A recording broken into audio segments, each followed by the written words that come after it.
broadcast system announcing the commencement of the annual purge sanctioned by the U.S. government. Wake up! Wake up, wake up, wake up! Wake up! Why haven't you learned anything? I just want to add one, maybe two other things. Now, I'm not going to go into everything that I think, because you definitely get banned from YouTube. So I'm gonna try to keep this above water, okay? Just two things I want to mention too. And I mentioned this with you, Devin. It could be a thing where this is nothing, it has nothing to do with this, but it's another one of those things like, But first, let me say this. Somebody passed me a video after this George Floyd thing went down, and the video was posted on World Star Hip Hop. And it was a white guy, and what he said to the interviewer, it's really a shame that such a good actor is no longer with us. He referred to George Floyd as an actor. Okay, that's the first thing.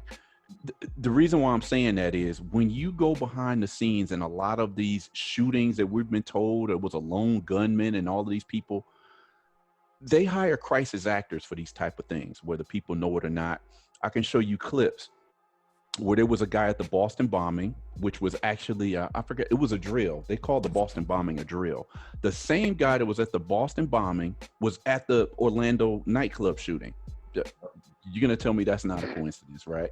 Number two, I mentioned this before. This may have nothing to do with it. I might be reaching too far with it, but I just found it interesting that this happened in Minneapolis. When the autopsy report came out, the guy could not say how much fentanyl they found fentanyl in George Floyd's system, but the guy who dug up the autopsy says he couldn't get an official level of how much fentanyl he had in his system. It just said he had a significant amount of fentanyl in his system. Now, anybody who knows anything about fentanyl knows it is highly toxic. It's like 50 to 80 times more powerful than morphine. Like half a pill could be enough to kill a person. And here we go, 4 years ago in Minneapolis, Prince, I'm saying it, he was killed. This man had enough fentanyl in his system to kill 400 people, okay? So this is what I'm saying. Okay, let's go ahead and say, okay, George Floyd has passed on, okay? I'm willing to deal with that. I'm willing to accept that, but I'm just saying, if you look at that video, they didn't even do any CPR or nothing. They just popped up on the scene, picked his body up, threw him in the truck, and they went off. Who knows what might have happened between them picking him up and taking him to wherever they took him. All I'm saying is they found fentanyl in his system. They can't tell us how much it was. What if that has something to do with his death? I might be reaching, but I just had to mention that. And like I said, to me, it's like, damn, fentanyl killed one of the biggest musicians in the world in Minneapolis 4 years ago. I'm just finding that a little strange. You want to know, I'm gonna throw this out here.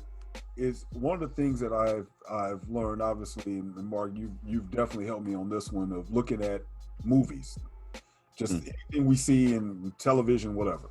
And I've been a big fan of The Purge ever since the second one. Low budget horror movie, yes indeed. But my sociology side, I was watching that like, I can't believe someone made this. Writing behind The Purge, and when I say writing, I'm not saying like it was like, oh man, that was just amazing. The way, I mean, the fact that they thought of that plot makes me say, did that come from experience? Because who thought of having people kill themselves for a day or 12 hours? All kinds of murder is legal, and really what's behind it is like this top 1% of whites. Now that was also the interesting part about it, because I just watched the last two of them over the last 2 days. And then, oh, by the way, let me mention this. In Purge, the second Purge, I think it was Purge Anarchy. Yeah, it was Purge Anarchy, and yeah, Purge Election Year. Purge Anarchy was made in, I think, 2014. Events took place in 2023, and the president's name was Donald.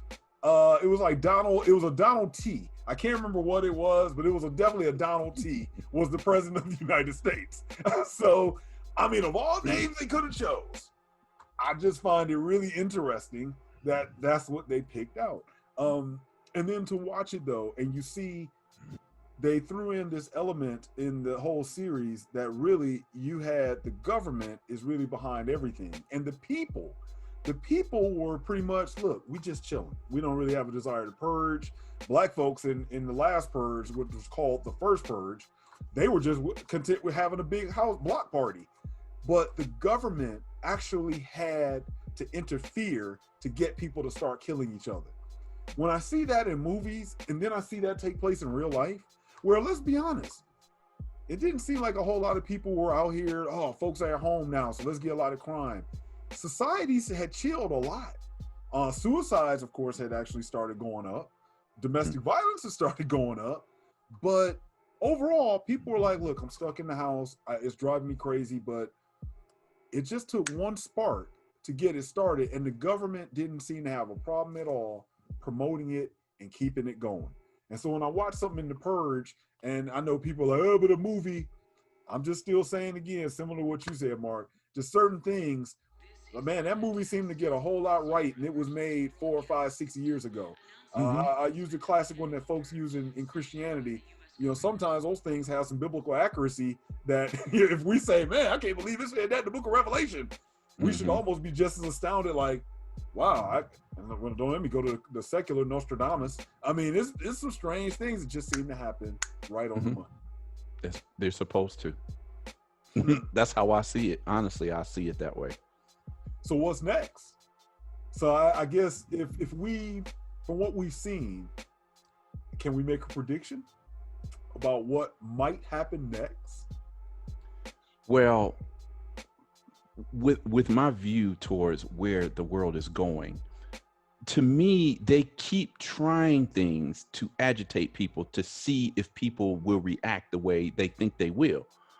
Because if people do wild out and they react the way that they're thinking they will, that gives them every conclusion, every reasoning to come down with harder force. And you know what I mean by that is they've already made us stay in the house. If they're making us stay in the house, why are they doing that? That's all. That to me, that's like a drill. It's like we just made something up. We've scared the whole world into staying in the house, which to me is, in actuality, that's what they want anyway. That's a step away from martial law to me. Yeah. So to me, this isn't toilet paper. What happened to toilet paper? Oh, go ahead. You talking about making stuff up? Oh goodness. Did anybody see The Manchurian Candidate? I did. Yeah. Y'all need the second there, the remake. If anybody ever, because people always look at me and be like, "Oh, that's just a movie." I remember I had a conversation with this lady.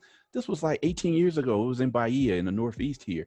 That's just a movie. I'm like, but do you know that oftentimes the CIA are involved in the direction of these films? The stuff that we're looking at, will we call it predictive programming, or it's just entertainment? This stuff is in there for a reason. I didn't know you were going to mention that, or I would have had that as another book up here. Now I really got to give me an affiliate link going on. Television in Black and White. I'm taking the kids through that book now as we study race in Hollywood.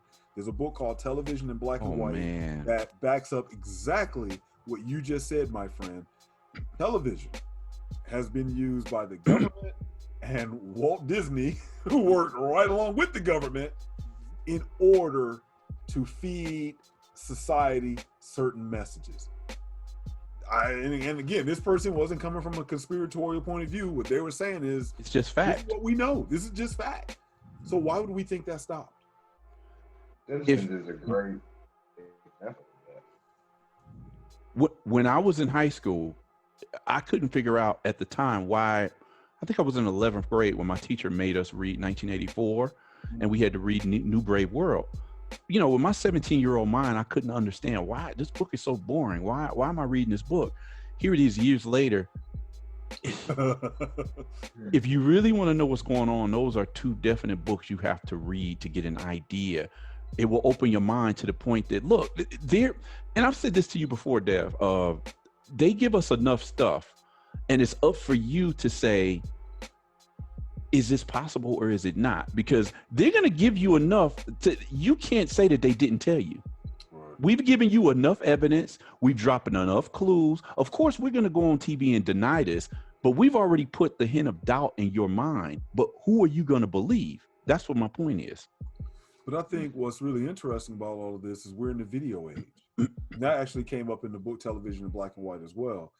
that it allowed them to be able to sell products in a way that they never could before. You go back to the classic example of the guy knocks on your door, the wife is at home, she opens it, and he takes some dirt, throws it down, kind of like I'm thinking of a Lucille Ball, I Love Lucy episode, throws the dirt on the carpet, and then, she's like, what did you do? And he's like, I got this vacuum cleaner, and this vacuum cleaner picked the dirt up.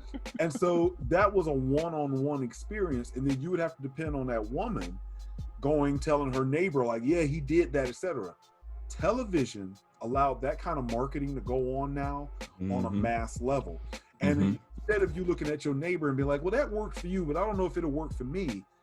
Television allowed them now to, we'll just say, I don't want to say twisted, but it allowed advertisers a way to influence us to where we automatically think it works. We don't doubt that it works for one and not the other because there are props that are behind them.